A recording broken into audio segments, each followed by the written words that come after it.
대상이 신부집에 줄 선물을 낙타에 가득 싣고 사막을 지나고 있었습니다. 그런데 일행은 사막 한가운데서 가져간 물이 다 동이 나서 심한 갈증으로 허덕였습니다. 엎친 데 겹친 격으로 눈에 익혀둔 샘도 바닥을 드러냈고 오아시스에도 물 한 방울 없었습니다. 모두들 지칠 대로 지친 채 뜨거운 태양을 피해서 나무 그늘에 앉아 휴식을 취했습니다. 달리 물을 구할 방법도 없었기에 불안한 마음과 근심이 분위기를 더욱 어둡게 만들었습니다. 그때 일행 중에 섞여있던 한 노인이 이렇게 말했습니다. 주인님, 제게 한 가지 묘안이 있습니다. 다름이 아니라 신부집에 선물로 가져갈 2마리 사슴을 사막에다 풀어놓아주면 그 사슴들이 물 냄새를 맡고 그곳으로 달려갈 것입니다. 우리는 그 사슴만 쫓아가면 물을 얻을 수 있습니다. 이 노인의 말을 들은 대상은 잘못하면 사막에서 죽을 수도 있기 때문에 사슴을 풀어 주었습니다. 그러자 이 사슴은 머리를 높이 들고 숨을 깊게 한번 들이마시고는 본능적으로 사망을 가로질러 질주했습니다. 사람들도 낙타를 타고 그 사슴들을 쫓았습니다. 그렇게 2시간을 달린 후 드디어 샘물을 발견해서 갈증을 해소하고 죽음의 공포에서 벗어났다는 얘기입니다. 여러분은 인생을 살면서 기근을 만난 적은 없으십니까? 우리 부모님들은 전쟁도 겪었고 보릿고개 시절도 겪으셨습니다. 먹을 것이 없어서 밭에 떨어진 배추 잎사귀를 주워다가 풀죽을 끓여 먹으며 연명했던 시절도 보냈습니다. 그러나 오늘날 우리 현대인들은 유사일에 물질이 가장 풍부한 시대에 살고 있기 때문에 그런 기근은 접하지는 않지만 정신적인 기근을 겪는 분들이 아주 많습니다. 마음이 공허하고 메말랐습니다. 영혼은 고독하고 우울하고 늘 갈급합니다. 양식의 기근은 아니지만 정신적인 기근이 심각한 시대에 살고 있습니다. 이것은 우리 인간은 하나님의 형상대로 지음을 받았기 때문입니다. 우리는 인생 나그네 길에서 영적 기근을 만날 때가 있습니다. 오늘 본문의 이스라엘은 유다와 에돔과 연합해서 모압과 전쟁을 벌였습니다. 이스라엘의 왕 여호람의 제로 세 나라가 동맹을 맺고 적국인 모압을 치기 위해 행군하던 중 갑자기 가지고 간 물이 다 떨어졌습니다. 물을 구할 수가 없었습니다. 그래서 엘리사 선지자를 찾아가서 그 기근, 그 갈증, 물을 구할 방법을 물었습니다. 여기서 우리는 인간의 무력함을 볼 수 있지요. 저들은 훌륭한 장비와 막강한 군사력을 소유했기 때문에 적과 싸워 이기는데 별 어려움이 없을 줄 알았습니다. 그런 물을 생각지 못했습니다. 그러나 저들은 만나기도 전에 전혀 생각지도 못한 궁지에 빠지고 만 것입니다. 세왕 가운데 이스라엘 왕 여호람은 이 공경이 자신들에서 죄악에서 왔다는 사실을 깨닫지 못하고 오히려 하나님을 원망하고 불평을 했습니다. 그렇지만 평소에 하나님을 진심으로 섬기는 유다 왕 여호사밧은 궁지에서 벗어나는 길은 하나님을 의지하는 길밖에 없다는 사실을 알고 하나님의 사람 엘리사 선지를 찾아가자 이렇게 제안을 했습니다. 이 여호사밧의 선하고 지혜로운 제안에 따라서 아침내 엘리사 선지를 통해 하나님의 도움을 받기로 한 것입니다.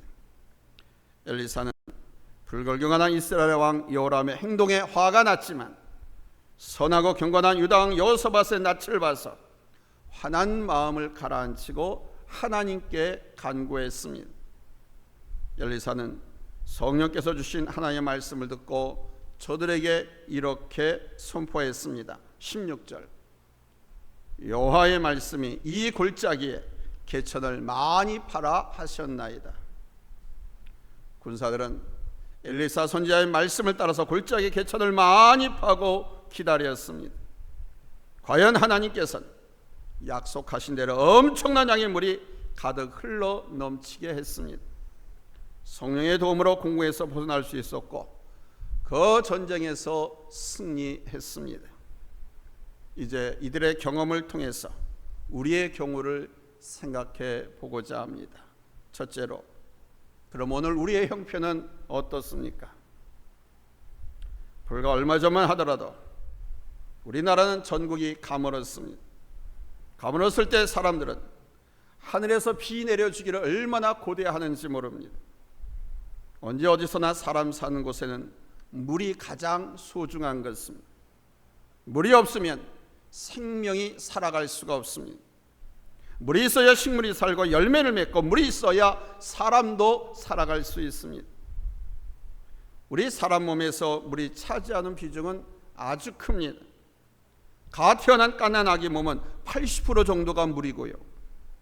어른은 남성이 65%, 여성이 56%가 물로 구성되어 있습니다. 사람이 음식을 먹지 않고도 2달쯤 살 수 있지만 물을 마시지 않고는 일주일을 넘기기가 어렵습니다. 그래서 가뭄이 계속되면 인간은 큰 고통을 겪게 되는 것입니다.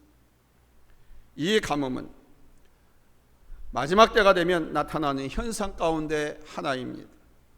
가뭄으로 기근이 생기고 인류는 배고픔으로 시달립니다. 우리는 풍족한 시대에 살고 있기 때문에 배고픔과 이 기근을 모르지만 우리나라 정반대쪽에 있는 저 아프리카 가나안 나라에는 물이 없어, 양식이 없어 굶어 죽어가는 사람들이 얼마나 많이 있는지 모릅니다. 아니 멀리 볼 것도 없어요. 저 북녘 땅에도 양식이 없어서 굶어 죽어가는 사람들이 많습니다.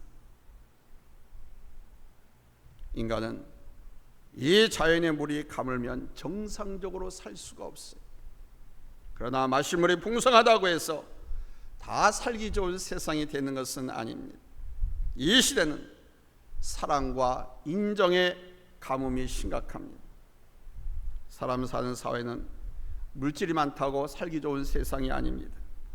사람 사는 사회는 가난한 사람들과 연약한 사람들과 더불어 함께 살아갈 수 있을 때 좋은 세상이 되는 것입니다.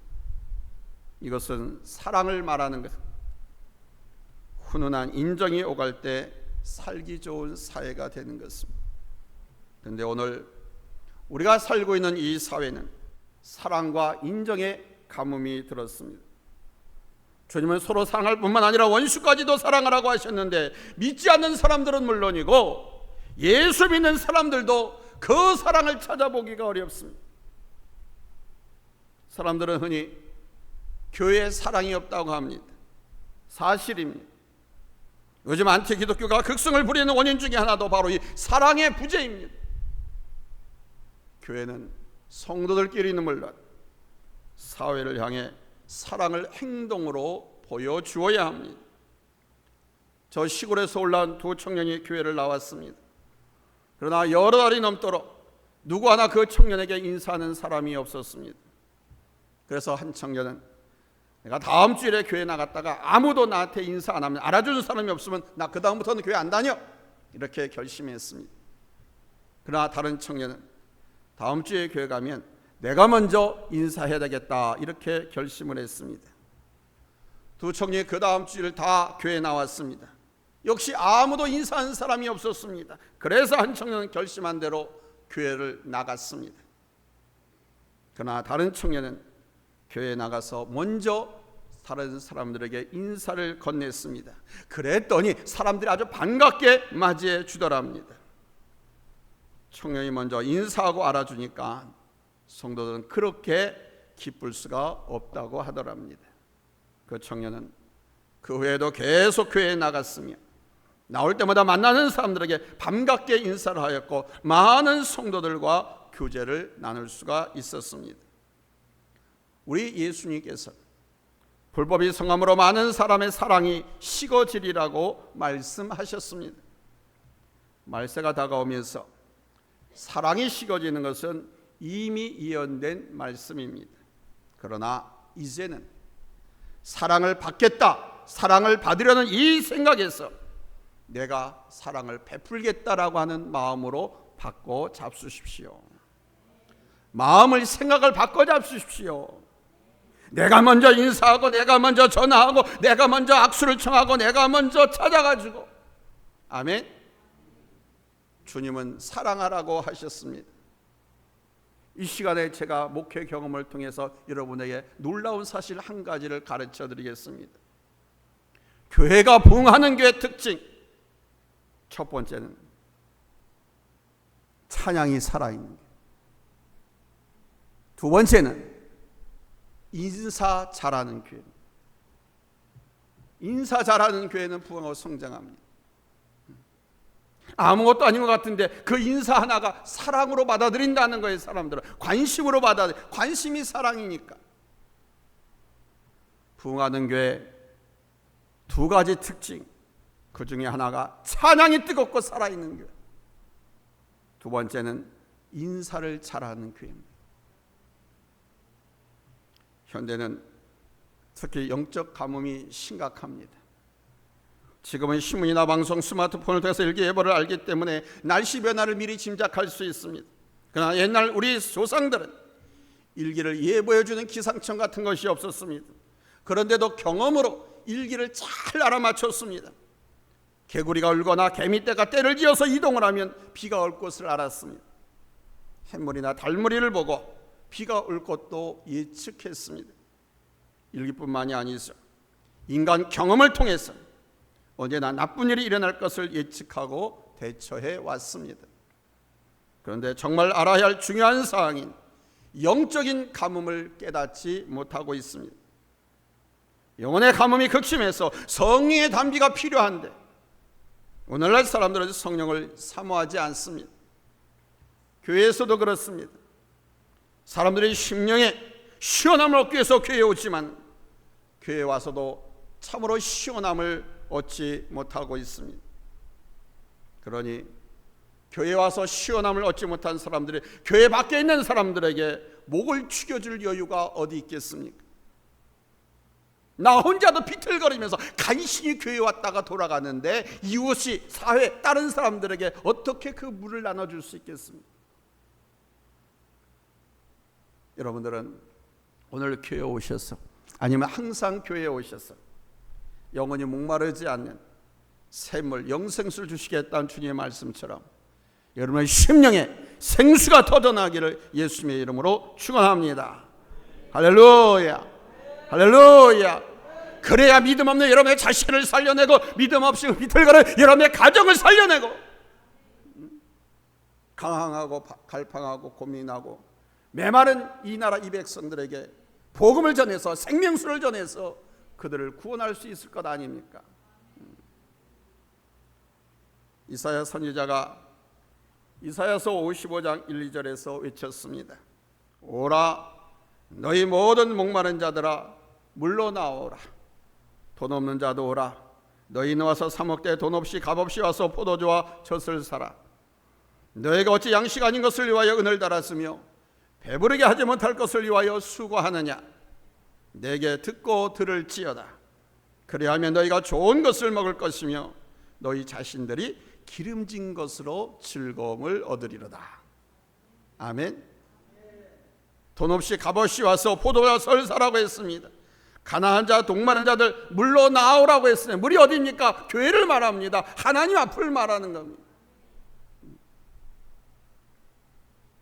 오늘날 교회가 이러해야 한다는 말씀입니다. 그런데도 성도들의 심령의 시원함을 교회에서 얻지 못하는 이유가 무엇입니까? 저 위로부터 은혜의 담비가 내려오지만은 인간들이 만든 지분과 담이 가로막혀 있기 때문 아닙니까? 교만한 마음이 은혜를 막습니다. 불순종이 은혜를 막고 있습니다. 무엇보다도 우리 마음에 가득한 회개치 않은 죄악들이 은혜의 담비를 막습니다. 지금은 교회 강단마다 말씀이 얼마나 풍성합니까? 주일 낮 설교를 듣습니다. 주일 저녁 설교도 듣습니다. 수요 설교, 금요기도의 설교가 있습니다. 새벽마다 말씀이 넘칩니다. 방송에서, TV에서, 인터넷에서 동영상으로 설교를 무한정 들을 수 있습니다. 그런데도 심령마다 영적인 가뭄으로 목말라 하고 있습니다. 은혜의 골짜기, 기도의 골짜기, 신앙의 골짜기에 물이 말랐습니다. 그러므로 메마른 골짜기에 물이 흐르도록 개천을 파야 합니다. 개천 도랑을 말합니다. 뒤치 도랑을 많이 파야 합니다. 그럼 두 번째 대지로서 개천을 많이 판다는 것은 무엇을 의미합니까? 개천을 많이 판다. 이 개천은 제가 물도랑이라고 말씀을 드렸습니다. 물도랑을 많이 파라는 것은 물도랑을 많이 만들되 깊고 넓게 파서 저장할 수 있는 물, 이거를 많이 만들라는 뜻입니다. 이걸 영적으로 생각한다면 하나님이 은혜의 생수를 받아 주려고 하실 때 그거를 받아 놓을 수 있는 마음의 그릇을 준비하라는 것입니다. 하나님의 말씀 여러분 뭐로 받습니까? 마음으로 받죠. 마음으로 받아요. 이 마음을 넓히는 것은 죄악과 불순종으로 가득 찬 원망불 가득 찬 것을 다 내버립니다. 깨끗한. 그러면 하나님께서 말씀으로 채워주십니다. 할렐루야, 할렐루야. 은혜의 전제 조건은 회개하는 것입니다. 하나님의 은혜의 전제 조건은 하나님 앞에 불순종하고 원망 불평했던 이 죄악의 모습 형태들을 다 치워버리는 겁니다. 그게 도랑을 깊이 파는 것입니다. 넓게 파는 것입니다. 그러면 우리 하나님께서는 메마른 골짜기 같은 우리 마음에 성령의 물이 흐르시게 하시겠다는 것입니다. 자, 그러면 이 메마른 마음에 어떻게 개천을 파야 됩니까? 첫째는 성령 충만하기를 마음으로 열망하셔야 합니다. 이 열망하는 것이 개천을 파는 것입니다. 두 번째는 내 마음에 가득 차 내 심령을, 내 사고를, 내 생각을 붙들어 매고 있는 온갖 죄악들, 이것들을 회개하고 하나님의 은혜를 받을 수 있게 마음을 비우는 것입니다. 세 번째는 그 비워진 마음에 무한하신 우리 하나님의 은총과 축복이 풍성하게 쏟아져 내릴 것을 확고하게 믿는 것입니다. 아멘. 네 번째는 이 모든 것이 이루어질 줄 믿고 끊임없이 하나님께 인내심으로 기도하는 것입니다. 메마른 골짜기에서 개천을 판다는 것은 어리석은 짓같이 보일런지 모르지만 하나님의 명령이므로 순종하여 개천만 파놓으면 하나님께서 물을 채워주신다고 약속하셨습니다. 쓸데없는 것들로 가득 찬 마음을 회개함으로 비우신다면 하나님은 성령으로 여러분을 채우실 것입니다. 세 번째는, 자, 그러면 개천을 파면 언제 하나님께서 물을 주실까요? 백성들은 에덴 골짜기에서 갑자기 먹을 물을 구할 수가 없었기에 목이 타서 심한 고통을 겪으면서 절망하여 죽을 수밖에 없는 비참한 형편에 도달했습니다. 대개가 그 정도 돼야 파지요. 아유, 좀만 참으면, 집에 가면, 아니 어디 가면 물을 먹을 수 있어 생각하면은 안 팝니다. 우리의 실수가 바로 거기에서 나와요. 오늘 성경에 보니까 물을 구할 수가 없어요. 안 먹으면 죽어요. 사막이거든요. 그러니까 죽을 수밖에 없는 그런 비참한 형편에 도달. 이런 바로 그때 우리 하나님께서는 구원의 손길을 펼치셨습니다. 그러한 때에 목을 죽여주고 생명을 살릴 수 있는 축복의 물을 풍족히 주셨습니다.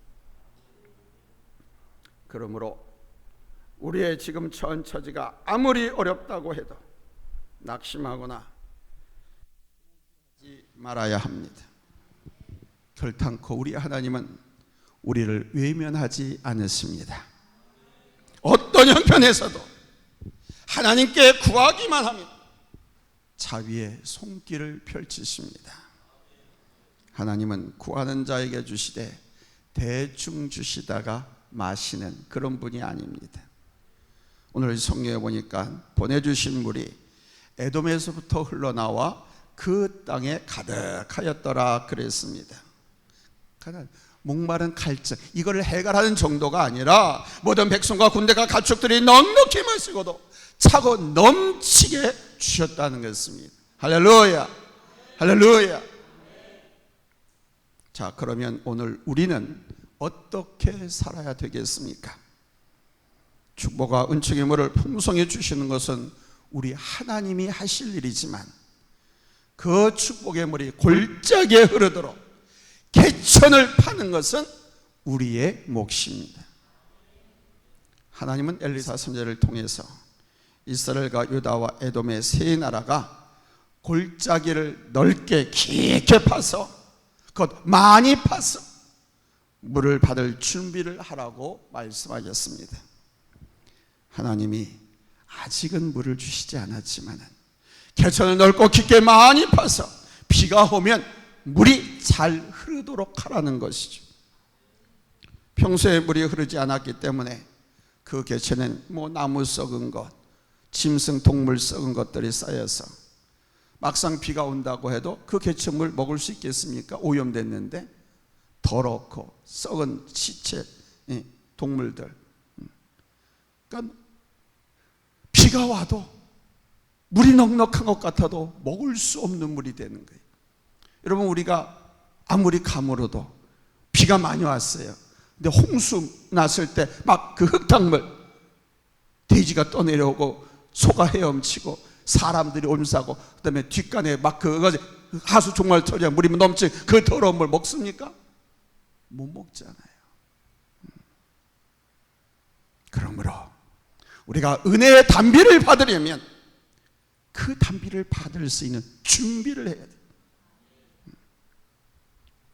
그 준비는 바로 이 메마른 마음의 골짜기를 깊게 깊게 넓게 마구마구 파야 돼요. 아멘. 자, 첫째, 열심히 기도하셔야 됩니다. 기도는 현실적으로는 계속 가뭄이 되지만은 그럼에도 하나님께서 비를 주실 줄 믿고 하나님께 매달리는 것입니다. 현실적으로 문제가 해결되지 않고 조금도 꿈쩍거리지 않고 있지만은 하나님께서 해결해 주실 줄로 믿고 지금 자리에서 일어나 걷지도 못하지만은 하나님께서 내가 기도하면 일어나게 하시고 걷게 하실 것을 믿고 하나님께 기도하는 것입니다. 매달리는 것입니다.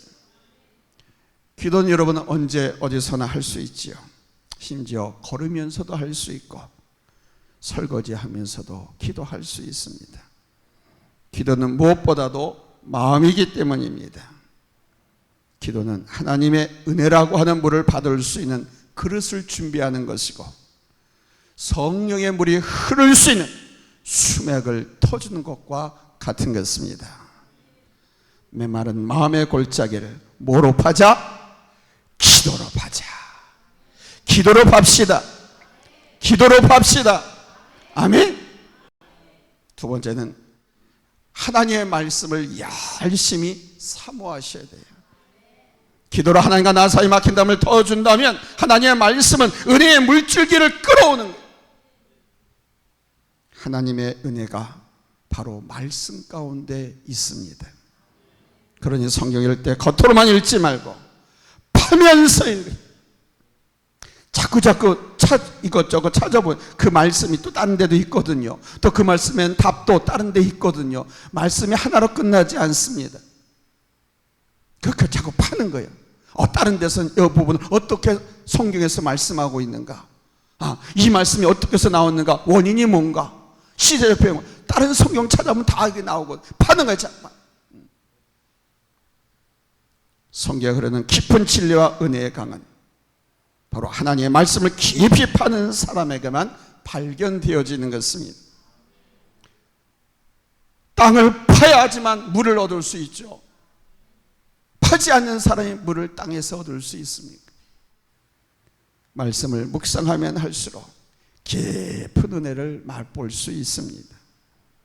내 가슴에 와닿는 말씀, 혹은 그날 설교를 통해서 목사님 꼭 나를 때리신 것 같아, 나두가 한 말인 것 같아 라고 하는 그 말씀을 깊이 파십시오.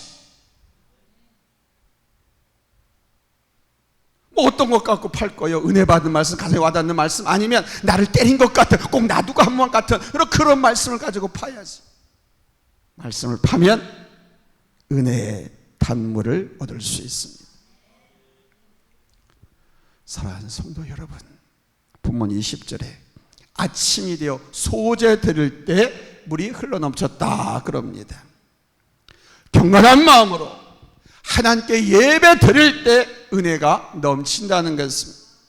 모여서 찬송하고, 모여서 기도하고, 모여서 말씀을 듣고 하나님 앞에 봉헌할 때에 은혜가 넘치는 것입니다. 봉헌이 들어가니까 아멘 안 하지요? 그런 마음들을 파헤쳐야 돼요. 꼭 내가 듣기 싫은 거, 꼭 목사님 말씀. 우리는 넘치는 풍요로운 행복한 삶을 원합니다. 그러나 여러분, 물질이 그것을 해결해 줍니까? 그렇지 않습니다. 영적으로 풍요로워야 하고 사랑과 인심이 넘쳐야 합니다.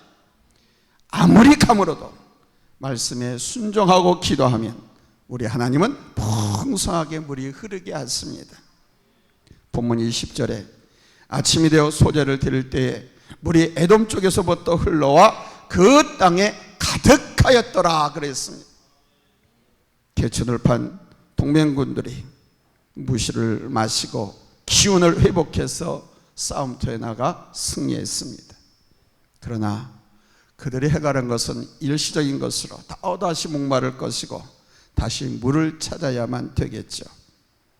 그러나 진정으로 우리의 목마름을 채워주는 것은 예수님께서 주시는 생명수입니다. 요한계시록 21장 6절에서 말씀했습니다. 또 내게 말씀하시되 이루었도다. 나는 알파와 오메가요 처음과 마지막이라. 내가 생명수 샘물을 목마른 자에게 값없이 주시겠다 그러셨습니다. 생명수 샘물을 목마른 자에게. 목이 마르십니까? 목이 마르십니까? 여러분의 가정이, 직장이, 사업장이 목마르십니까? 목마른 자에게 값없이 주시겠다고 합니다. 그러나 그 값없이는 다른 것이 아닙니다. 파는 사람에게, 파고 기다릴 줄 아는 사람에게. 아멘. 그러므로 우리는 이 생명수를 얻기 위해서 개천을 파야 할 줄로 믿습니다. 예수님을 여러분의 마음에 영접하십시오. 그러나 뜨겁게 기도하고 열정으로 찬송하십시오. 주님 말씀에 소리쳐 아멘 하십시오. 소리쳐 아멘 하십시오. 그러면 생수의 강이 넘쳐 흐를 것입니다. 부흥회가 아니니 여기까지 하겠습니다. 기도합니다.